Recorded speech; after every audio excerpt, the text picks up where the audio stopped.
Congratulations, darlings. You've made it to another Friday. Well, now you're about to find out if I made it out of Detroit in the 90s. Alive. You've tuned in to a new episode of New Job Who Dis?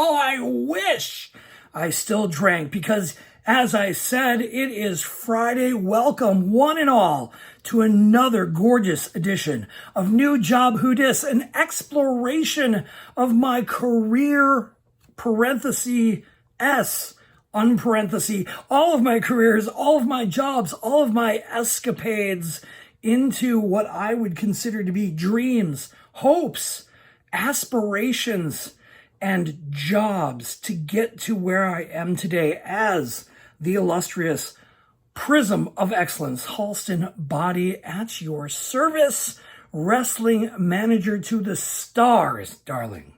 Welcome, one and all. Thank you for joining us here on my YouTube channel, and if you're listening at home or in the car or wherever you listen to podcasts, thank you for tuning in. Spotify, Apple Podcasts, and of course, the Podbean Network. Welcome to New Job Who Dis, episode 10. We've made it, darlings. A decade's worth of jobs and, watching me fail and grow and figure it out. Because that's what we're out here doing, right? We're out here on this earth figuring it out. And at the bright young age of 21 years old, after being through already what seemed like dozens of jobs, but I hadn't. It's only been about 6 or 7. But I'm out there. I'm out there chasing whatever it is I think that is going to be my future. To catch everybody up at home who haven't listened to the last 9 episodes, how dare you very much? I have been bouncing around trying to figure it out as a young teen turning into a young adult in Milwaukee, Wisconsin. College failed me, and I failed college. Didn't work for me. Didn't have what I wanted out of it. I got a lot out of it. Don't get me wrong. College was a great experience. Don't get it twisted one bit. I had a ball in college. Great memories. Great education. Pieces that will last within me forever about life and, again, normal day education about the world, but no career, no goal, I have a major in this because that's what I want out of life. Didn't exist. I gave up a pipe dream of becoming a pro wrestler at 17, so no other place to go but college, right, kids? Wrong. Just became a working stiff. Worked at the mall, worked at a couple jobs, worked at a grocery store. And then to catch you all up, I became someone's side piece. And I openly admit it. Seemed like a romance at the time. Oh, when you're 21 and young and full of life and love, everything seems like you're falling in love and it's all sorts of romance. Not in this case.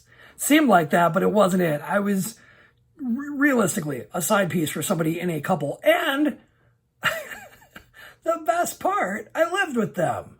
Hey, I lived with them in Detroit. The side piece, friend, person, lover, interest, had shined me on to a school in Detroit, actually Southfield, Michigan, called Specs Howard School of Broadcast Arts.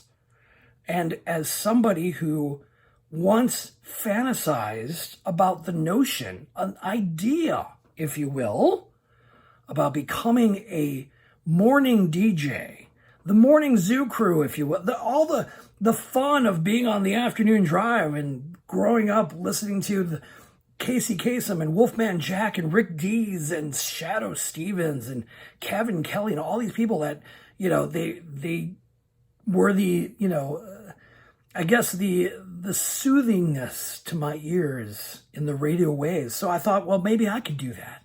Maybe that seems fun to talk about pop music all day and talk about the charts and what's number one on the hit parade, darlings.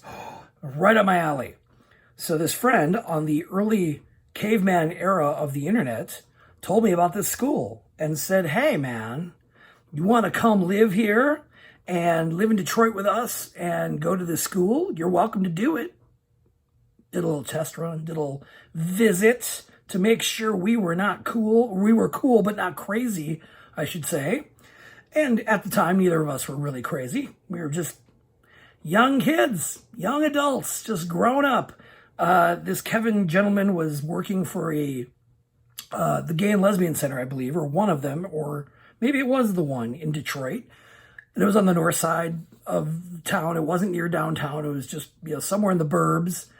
And his husband was very involved with all the LGBT Pride Committee and, just having a center and resources and all of that. So they were very connected in at least that part of the Detroit LGBTQ community at the time. So it was great.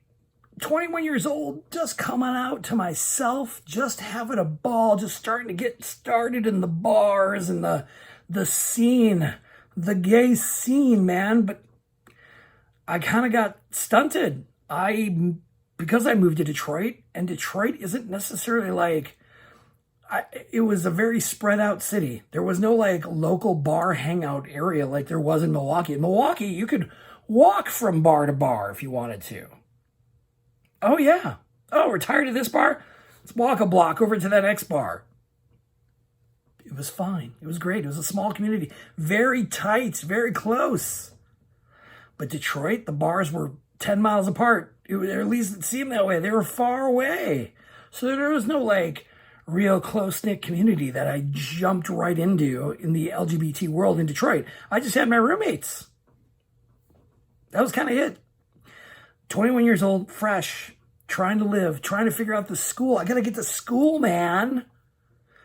So I get to Detroit and I fail on impact as far as jobs. I started with Musicland, transferred over. That fell apart. Just, didn't live up to the expectations that I had when I was working the Mayfair Mall Musicland in Wauwatosa, Wisconsin. Transferred over, got out of that. Then I did a few jobs that lasted mere minutes in comparison. And so there I was, stuck in Detroit, still wanting to go to broadcasting school, and no job. Had a car, had a place to live. That was okay. But what was the goal here, kids? I had to get to school. I have no job. I don't have a lot of money. Got to figure it out. Well, my roommate, I believe, again, I think his name was Gary. I'm pretty sure it was Gary, was the older one of the two, who had connections, saw me flailing, obviously, because I was doing, trying to do pyramid schemes and I couldn't get my footing, couldn't figure it out to save my life. So he saw. He, put some feelers out to some friends in the community. Hey, I've got this kid. He's young. He's fresh. He's trying to go to school and just trying to make a life over here in Detroit. I'm sure he didn't want me living in his house forever either. So I'm sure there was some incentive for him to help me a little bit. Give me a little push in the butt. Hey, get out there, young kid. Make it cute. Make it work. And he put some feelers out, and he got me connected to a restaurant in Royal Oak, Michigan, which was just a northern suburb of Oak Park. Oak Park was, again, to give everybody the Detroit perspective, 9 Mile and somewhere near Southfield Road, I want to say, in between Woodward and Southfield. It's not easy to point it on a map in Detroit. Those streets are a mess. But Royal Oak was like 11 Mile and above, in that same area-ish, right off Woodward, Washington Boulevard area of Detroit. Royal Oak, very fancy, very upscale. It wasn't that upscale. It was upscale enough, though. Just kind of a hipster kind of part of town, I guess, of Detroit, if that existed in the mid-90s. Hipster wasn't really a word that was being thrown around then, but it was kind of a, cool, artsy kind of coffee shop kind of place. And Gary hooked me up by connecting me via, I think it was the friend that worked at the center who was friends with the guys who ran the restaurant. Oh yeah, we're getting back into the restaurant game, kids. So the goal, again, just to make sure we're all on the same page, is I have to go to school. I'm trying to get to broadcasting school. It really is only going to be a 9-month slog. It's not a 4-year college. It's a trade school. It's a technical school. So they have, I believe it was 8 months, 8 to 9 months straight of schooling. So I had to not only pay tuition, pay my own bills in a way, car insurance and gas and food and life. So got to work, got to find the job. And I found it. Walking into this job, I already had plenty of skills: customer support, customer service, in-person retail-facing customer support, mind you. Restaurant experience, did a couple dishwasher gigs, played with the food a little bit. Not too much, but got in. I got in. I was like, oh, well, you have all this grocery experience, retail experience, manager experience, by the way. I just want to make sure we're all on the same page. And I'll say that again because it's one of my favorite phrases. Let's get on the same page. 21 years old, and I already had 6 jobs. 6.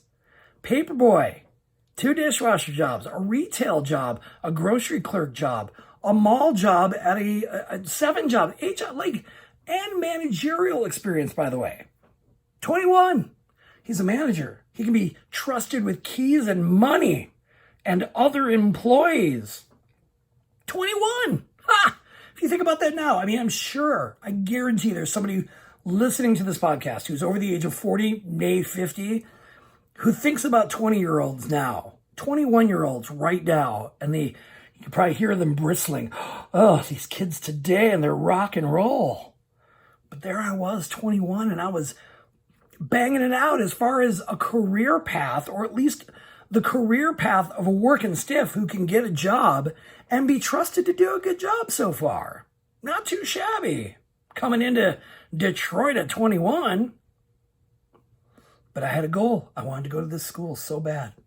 And I didn't see any way around it. This is where I will tell you right now, when we talk about foundations and we talk about, how does a 47-year-old be this way? Well, it took me 26 years of practice from the age of 21 and experiences, things I had to learn and do to get to this point, but it started early. Again, management experience. At the ripe age of 20 and 21? Come on. What restaurant wouldn't want that? So I got the hookup, did the normal routine, filled out the application, because we weren't even in resume territory yet, by the way. Also, let's keep that in mind. Not even using a resume yet. What resume? What is that for? I'm just trying to get a job at a restaurant, man. No LinkedIn. No online resumes, no, it's in my Dropbox. Let me just send it to you. Here's a link to my shining resume. No such thing. So filled out the application, had a meeting. I believe I had 2 interviews. And the owners were a gay couple as opposed to a regular couple. They were a couple of guys. And I remember specifically that you could easily tell the types of personalities that this couple exuded. Bill was the uptight, make sure it all gets done and cross your T's and dot your I's kind of owner. And the other one's like, it'll get done. Bill, his name is Jim, by the way. Bill, it'll get done. Don't worry about it. You could just tell there was this definite, yin and yang balance between these two. And they were a couple. They had met. Fun fact, they met in a bathhouse. That was the first time I ever heard that. I'd been to a bathhouse. I knew what that was. But I know we met. Romance happens in the strangest places, but I loved it.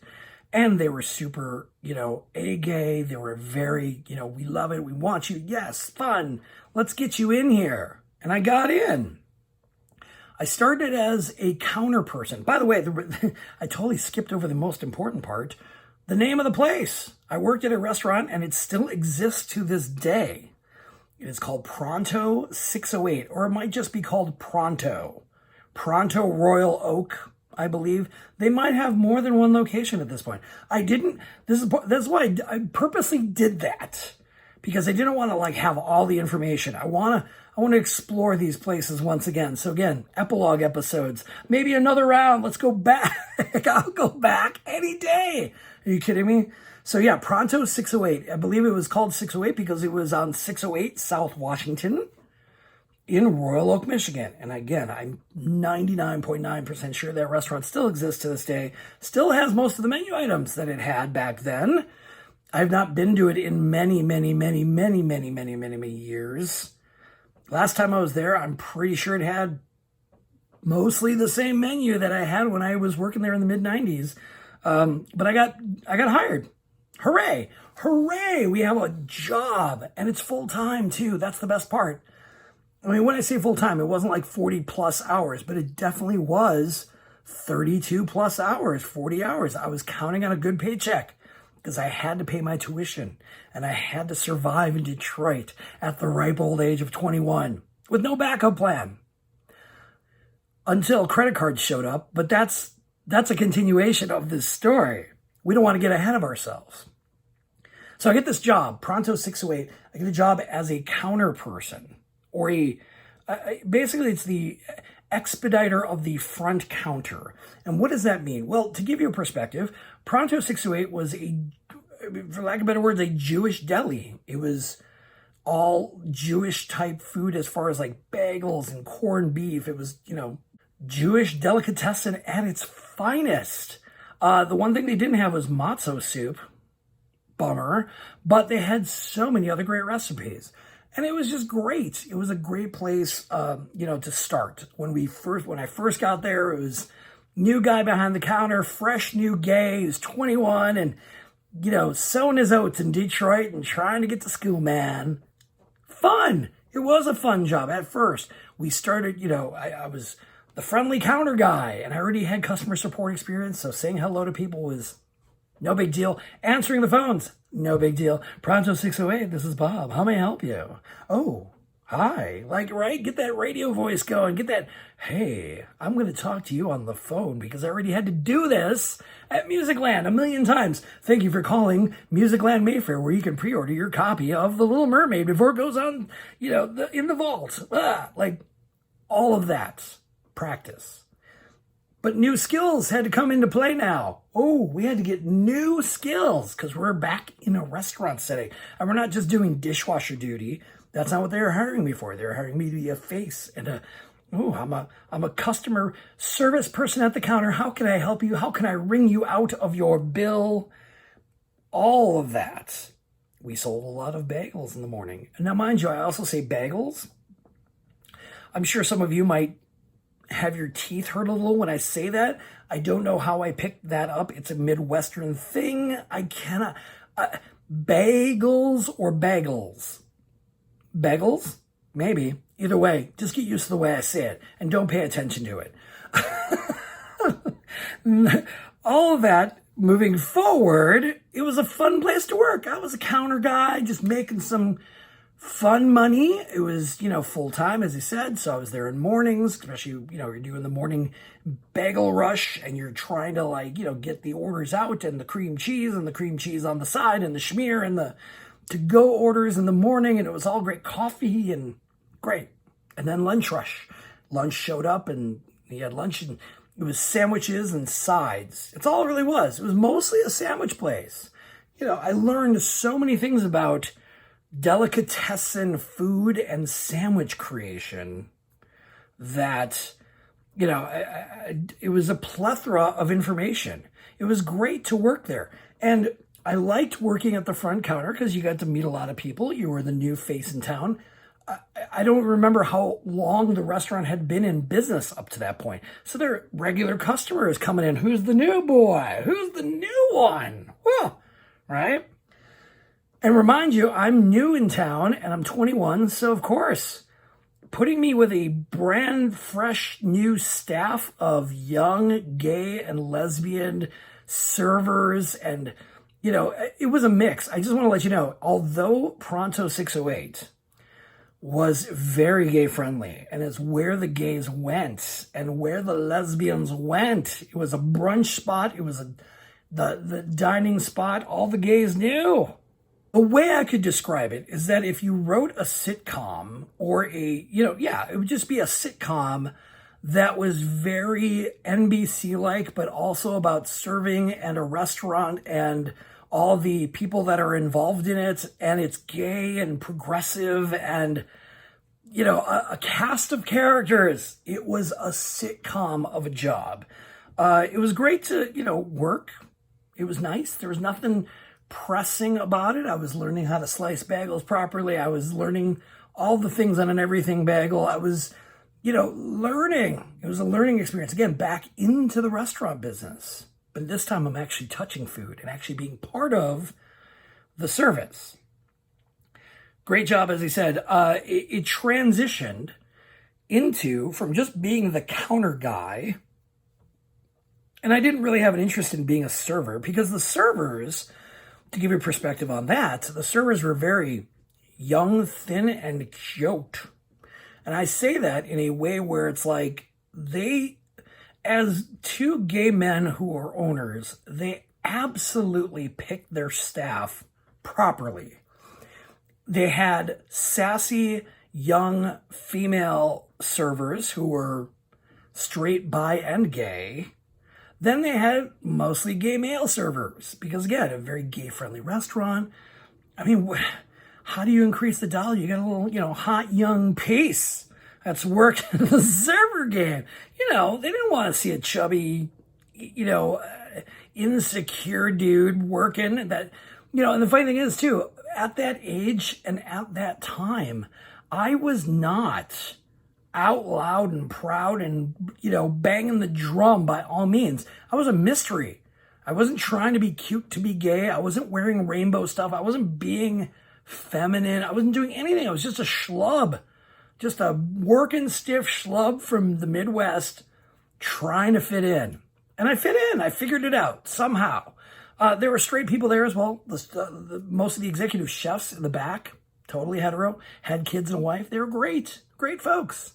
It was a fun mix, mostly gay, mostly lesbian, but it was, for everybody that worked there, it was a great chemistry. I got promoted, or at least moved over to a cooking capacity. Oh, right. Yeah. No, there was movement in the restaurant. There was business. They needed to fill slots. I had not done that job yet, but it was sandwiches. It wasn't fine cookery. It wasn't, I need to get my knife skills ready to make a grilled cheese. No, it was pretty straightforward. Put the ingredients on the sandwich breads or the lavash, roll it up, make it cute, and put frilly toothpicks in it and call it a day, kids. There wasn't any deep frying to be had. There were no fries. It was mostly sandwiches, chips, and a pickle. Very straightforward. Side salads, little orzo salads or fruit salads. Very straightforward sandwich fare.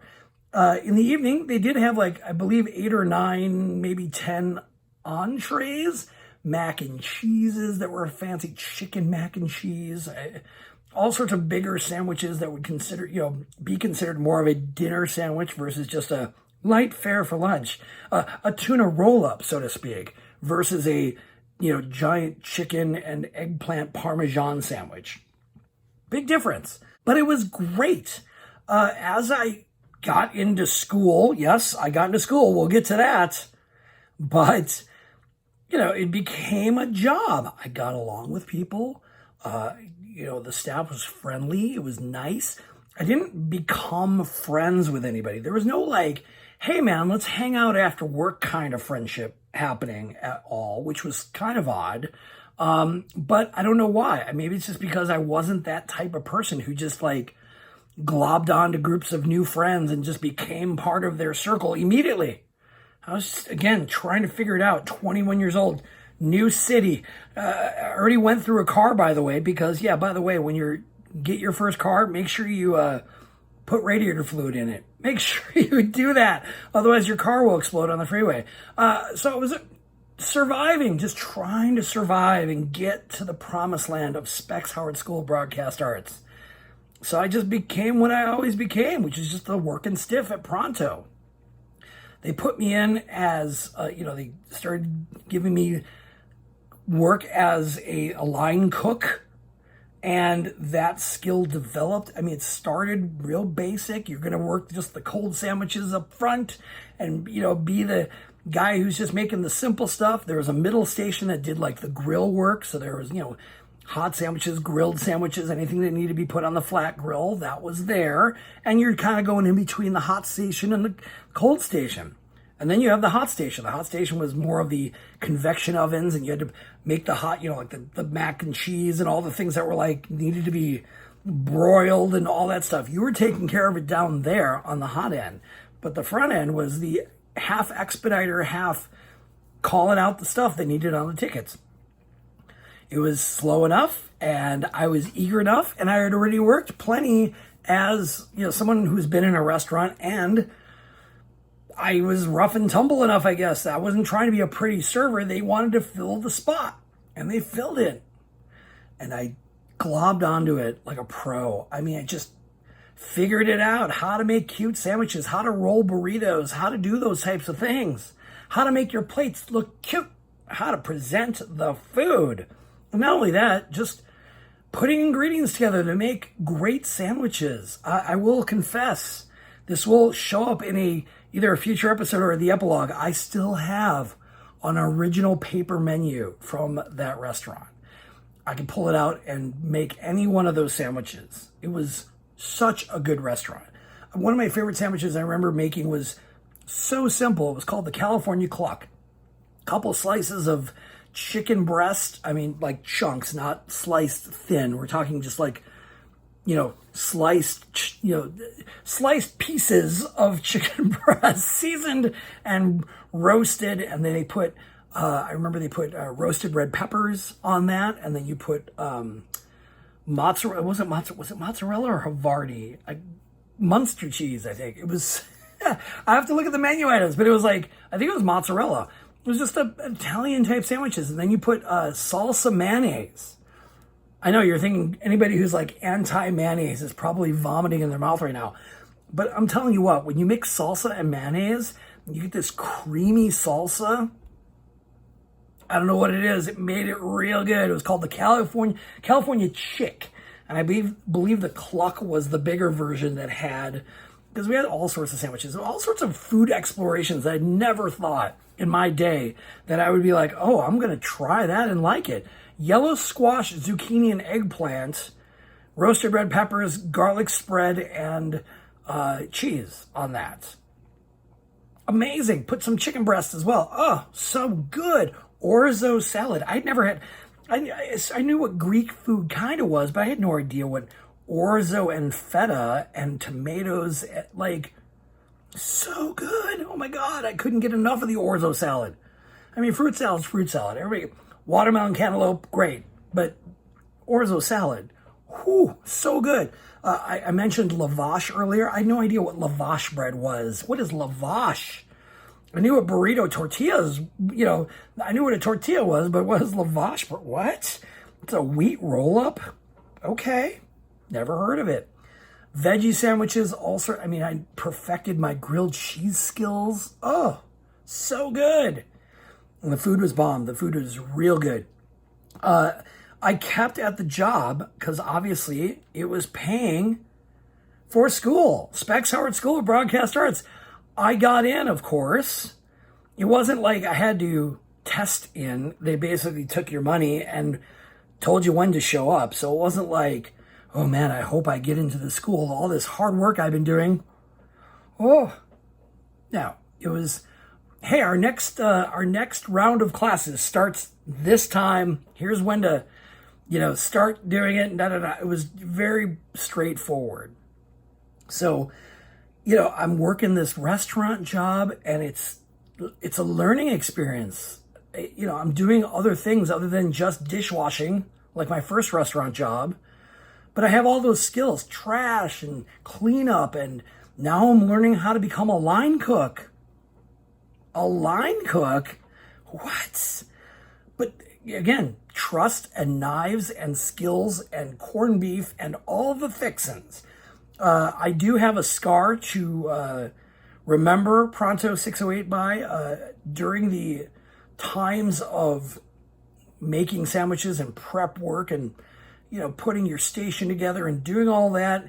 You have to slice some meats, because the way we made our corned beef and our corn turkey sandwiches, oh yeah, we had all sorts of corned everything, but corned beef, God, pastrami, all that. I love processed meats like that. I love corned beef. Every time St. Patrick's Day came around and corned beef is on sale, I will plow through a loaf of corned beef. I swear to God, it's so good.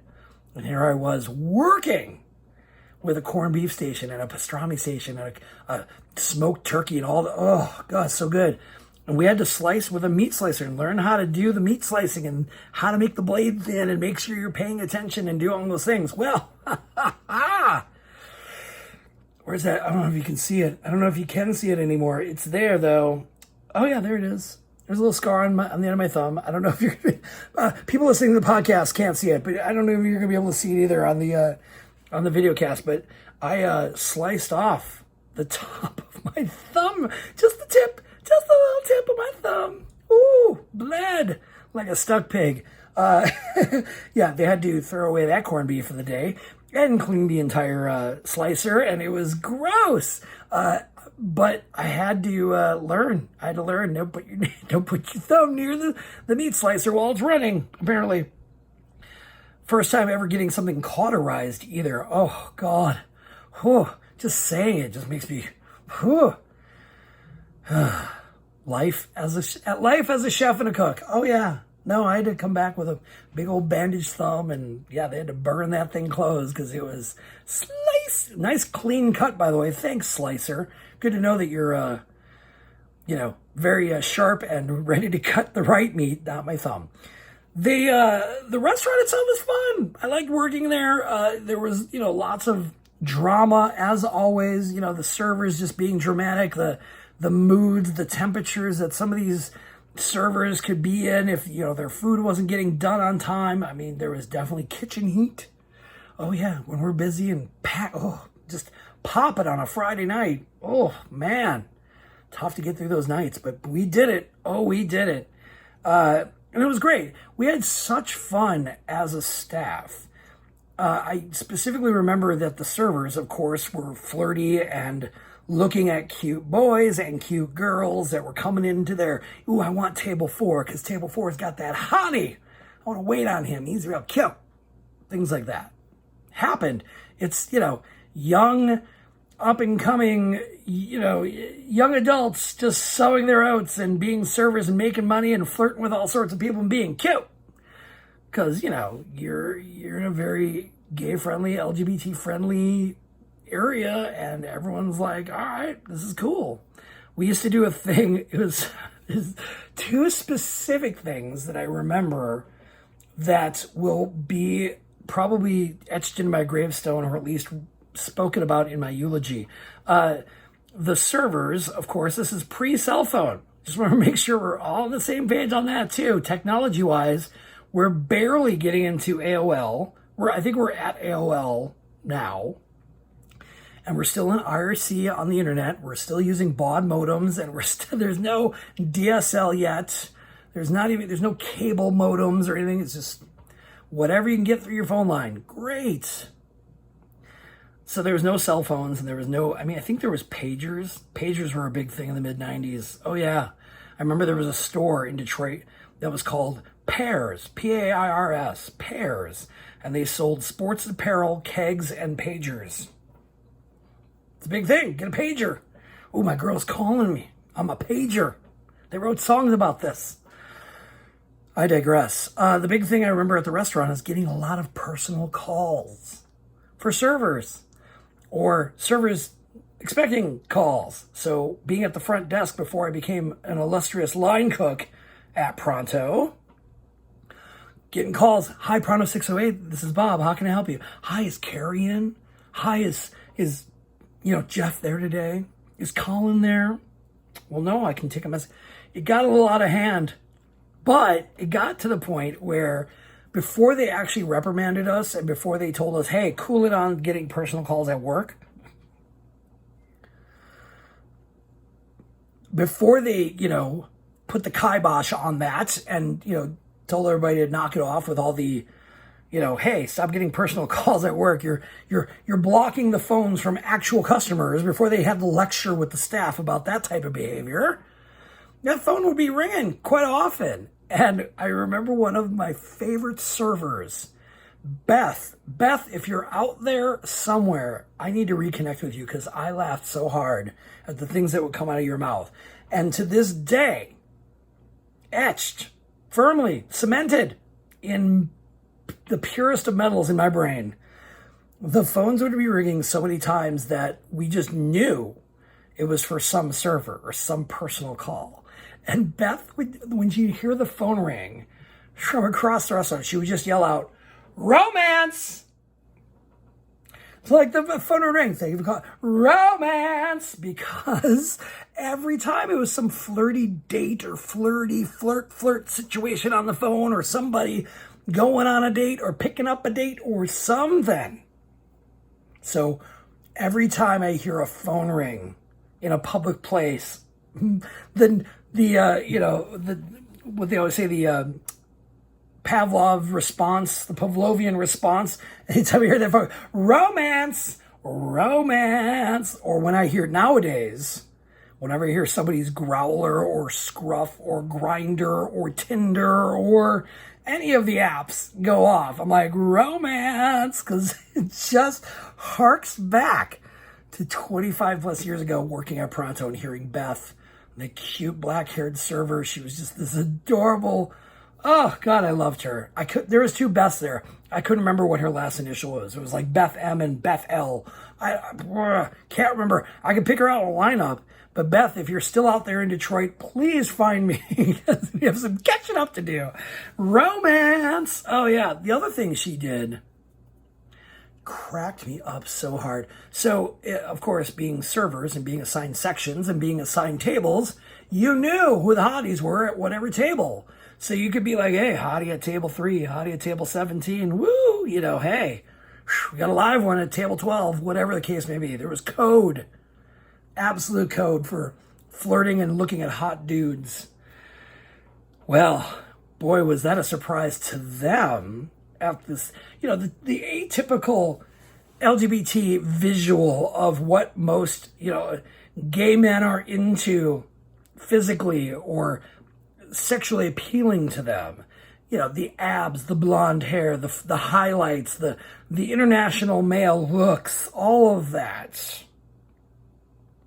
Not this guy. I liked him big. I liked him beefy.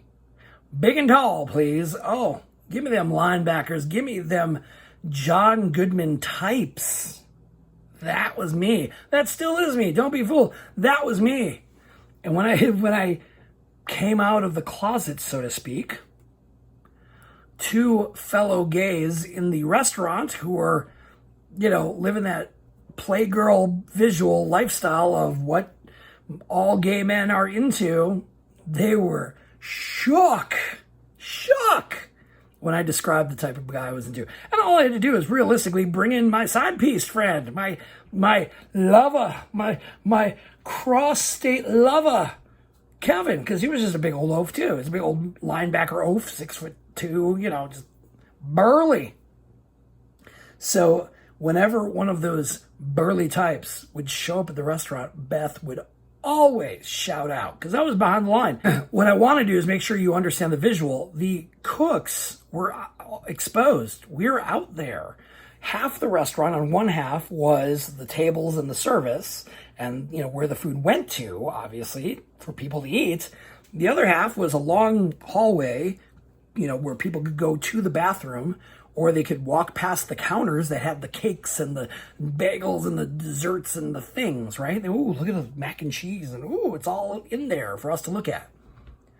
And then the cooks, they're right there. I mean, there was a counter and a wall and a cooler and all that in front of it, but you could literally just reach, the counter's only this high, you just be like, hi, cook, how are you doing? What are you doing? Where's my sandwich? It existed. We were there. And so once Beth figured out that I was into the big burly types, she would call them a bob pick. She wouldn't go, table 33, that's Jeff, it's for Jeff or Mike or Steve or whatever. They would go, table 22, bob pick. And of course, I would figure out some excuse to get from behind the cooking line to go use the restroom or go into the back and peek into the restaurant side and be like, who's at that table? Whoa. That was fun. We had a ball, flirting, looking at customers, being cute, being young, restless and in love in Detroit while trying to make it, man. It was a great job. It set so many good skills into my playbook. I mean, the cooking skills alone, the how to clean up your kitchen, how to organize and how to use a flat grill, how to use a convection oven, how to work knives and a slicer, how to create 68 plus sandwiches on a menu, how to, what's dill Havarti cheese. I mean, there's so many things that I learned, endless amounts of cooking skill at 21 going on 22, learning how to cook, learning how to be a cook. I'm not going to call myself a chef. I dare not. Somebody go, I'm a chef. Call me chef. Yes, chef. No. I was a cook. I cooked. I made things. I didn't prepare and, I didn't make it fancy. It was cooking. We were cooking. It was great too because they saw my skills and my personality set and my organizational skills, and they bumped me up to expediter for Sunday brunch, and I believe Saturday brunch, but it was mostly Sunday brunch because mostly people went to brunch on Sundays, but I think they did an occasional Saturday brunch too. But for the most part, I was the expediter for brunch. What does that mean, you ask? Well, they called me. The nickname I got and the position that they called me was called Toastmaster. And I didn't know that I was actually an expediter. I thought I was the Toastmaster. Why? Because part of brunch, you get toast with every meal, right? You want that, chèvre cheese omelet with your tomatoes and your fancy mimosas? Well, you got to have toast. Well, what sat next to the expediter station at brunch was a big machine, the toast machine. What was it called? The Toastmaster. It was the Toastmaster, and I didn't realize it until there's this, Bob's the Toastmaster. Is the Toastmaster General in today? Oh, did I run that expediting line hot? Figured it out. Figured out how to identify the plates, how to get them on the ticket, how to make sure everything was set, make sure it had the butter and the thing and the knives and all the things. They trusted me. I was 21. It was a great job, though. It was fun. Made the Sunday mornings go by so fast. Oh, you want to work? You want a weekend off? Work real early on a Sunday, 6 a.m. to 1, and then you get the rest of the day. It feels like all you did was wake up, have brunch, and then you have the rest of your day in front of you. But I was the expediter. They called me the Toastmaster General, and they loved me being that, and they enjoyed me being that because I was a DJ. Okay, I wasn't a DJ. I had a lot of music and I had a lot of mixtapes. And boy, when I came into work with a satchel of 10 or so mixtapes, there were 90-minute Maxells, 99-cent ones that I got or sold at Musicland, and brought in some bumpin' jams. Oh, that kitchen was popping on a Sunday morning. Listen to old school disco and funk and just, oh yeah, we were rocking and rolling, making that kitchen cute. They loved it. The energy was hot. It was a fun place to work. It became unfun for a bit because I was working with a Karen. See, they still existed back then. Her name wasn't Karen, but she was a line cook, an older female line cook. Nice, But then she got twisted on me. She decided that I was just too young and smart alecky and too big for my own britches. And she wanted to try and knock me down a peg by being irritable and difficult with me. I didn't understand that. By the way, up until this point, other than the Karen incident at Musicland and having that staff not necessarily be like best buddies and we're great and we all get along, kumbaya, my lord. Everybody that I worked with up until this point was fun. It was okay. I mean, some people were forgettable. Some, I'd say, like Merle Harmon's Fanfare. I couldn't remember anybody's name that I worked with because they were not memorable. But this one was, my God, it was one of those things where it just became relentless and nitpicky to the point where I was like, back then when I had hair, I was pulling it out and I sent her on a spiral of mental health because it was just two egos fighting each other. I was young and knew what I was doing in my job and I liked where I was at and I was having fun and learning and being around young people and it was great. And Deb, I just remember her name. Her name was Debbie. Deb was just not having the fun. She was not having the fun spirit and the camaraderie of the other line cooks. She was one of the older types that just didn't. Quiet down, you young kids, you whippersnappers. Did not get along with Deb. Debbie, if you're out there. Anyway, it never got anything more than a conversation amongst the owners to be like, you guys shouldn't work together because you clearly at some point crossed each other's hairs because, man, she was no fun to work with anymore. And just being obnoxious and being like passive aggressive for no real reason other than to just mess with me. It's fine. Bigger fish to fry. I was working. I was doing great at this job. It was so much fun. Got to meet some interesting characters, some new people, a whole cast of characters came and went. The restaurant started to expand. Oh yeah, they decided to open up a bakery side and the next door over. And I believe at some point after I'd moved away, they'd turned half the restaurant into a club. I mean, I'd have to explore it. I'd have to go online and explore what it is today. Are the owners still there? I think Bill, one of the thinner old, he wasn't bald, he had hair. Bill, the younger one, reached out to me on Facebook. He had connected with me on Facebook. Bill Thomas, I believe his name was. And, great guys. Never had a problem with the management, who was in management, whatever. I had some great fun memories working at that place. Great food, great times, great people, other than Deb. Deb, what a piece of work. Anyway, it was a good time. I earned plenty of money to go to school with and live, but I also had credit cards. And we were just working and eating our way through the mid-90s, 94 to 95, going into 96. This is where we worked, Pronto 608 in Washington. On Washington, not in Washington. Royal Oak, Michigan. There were some great times. I remember leaving the place because we'll get to that story on Monday. Yeah, you thought we were going to get 52 minutes in and there's more to come? Oh, no. We are absolutely going to explore how I survived the rest of my time in Detroit going to school. And we're going to talk about that school and what it turned into on Monday. Oh, you're going to have to sleep through the weekend not knowing. But yeah, there's end games to not only Pronto 608, but also school at the same kind of time. It was a good time to be had up until a certain point, and the end of Pronto 608 had to naturally come.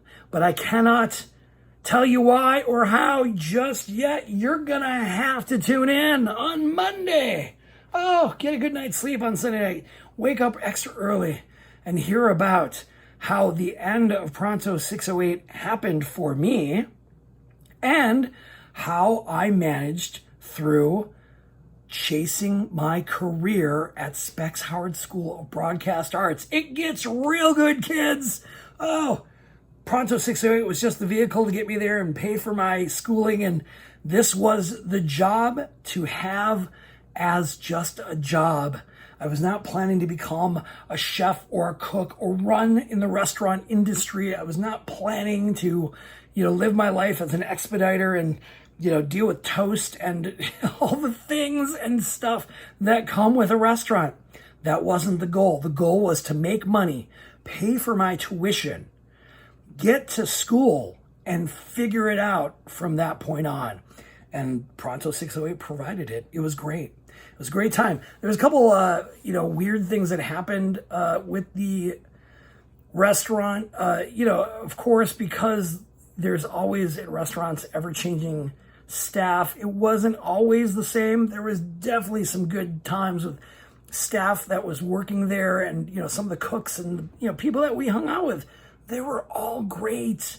Some of the newbies, not so great, not so fun, but we had to work with them. Also, one of the most, I want to say, bizarre incidents that I'd ever experienced in my life, but it was, in the mid-90s, this was a new thing, apparently. So Halloween took place, and Halloween's a big thing in Detroit. It's a big thing everywhere, but, it's Devil's Night and big Halloween celebrations all around the world. The dishwasher, one of our dishwashers, was a lovely girl, and I can't remember what her mental malady was. I don't know if it was Asperger's. I don't know if it was autism. I don't know if it was what it was. There was some sort of mental challenge that the dishwasher had. She was great, though. She was very nice. She did the job. She showed up on time. There was no problems. She was one of us, one of the family. She was great. One day after Halloween, she didn't show up. I think it was the next day after Halloween, actually. It was November 1st. Not like her. Didn't show up for work. So calling around. Has anybody heard from her? No. Weird. They're chasing around, by that evening, I think the police were involved because they, again, no cell phones, no texts. She didn't have a pager. There was no way to get a hold of her unless we showed up at her house. But I think by that evening, they showed up at her house. They did a search. They could not find her. She was gone. They found her. Unfortunately, they found her in someone's Halloween display, in front of somebody's house. Like one of those, putting up gravestones and fake dead bodies in your front lawn. That's where they found her. How did this happen? Well, on a Saturday night, she was working. She rode her bike. I remember that's why she ended up where she ended up, sadly. She ended up there because she was riding her bike at night and a drunk driver hit her on her bike. And she flew so far that she landed in somebody's Halloween decoration display, only to be found the next day. Very sad, very weird, it was so sad. Because she was the sweetest girl. She was so nice. Wouldn't harm a fly. That was the first time I had to learn about drunken driving and responsibility. That was during a time where they decided legally that if your restaurant or bar served somebody and they go out and kill somebody, your restaurant is also now liable. They found the guy, luckily. There's a, I guess, if there is a bright spot to that story, I know I'm bringing the podcast down at the end of the last hour. We're killing it with a murder, like a death story, but at the same time, holy smokes. I'd never heard of this. And so, yeah, they had to give everybody a class. We had to take classes about serving and responsibility and laws and legalities of being a server, all this stuff. I'm like, wow. And it happened because of that. I mean, I don't know if that was the reason strictly because that, the law didn't come down because of that, but boy, it definitely ramped up because of that. Made me paranoid about riding a bike around Detroit. I did. I used to ride a bike. Oh, yikes. Not cute, but I digress. I know, sad thing to say. But, other than that, the restaurant was great. Go eat there. The desserts were amazing. The food is amazing. I feel like we need to take a field trip, all of us. Let's go to Pronto in Detroit. Let's go check it out in Royal Oak. See how it is. Is the orzo salad what it used to be? All things we need to find out and explore. But we'll explore more on Monday. Thank you all once again for joining me here for New Job Who Dis. It has been another pleasure, as it always is, joining me here on a Friday. Thank you so much for being part of this. As always, subscribe, comment, like, share, tell, do all the things they tell you and beg you to do. Because, I could be online every day going, please, please, please, please, please, please. But as a listener, somebody who's committed this far, please share with everybody. Tell a friend, tell a neighbor, tell your brother, tell your sister, tell your mom, tell your dad. Tell everyone about New Job Who Dis. Thank you for subscribing. Thank you for listening on Spotify, on Apple Podcasts, on Podbean, wherever you can find it. And thank you, listeners here and watchers here on YouTube at the Halston Body channel. Thank you for tuning in for another episode of New Job Who Dis.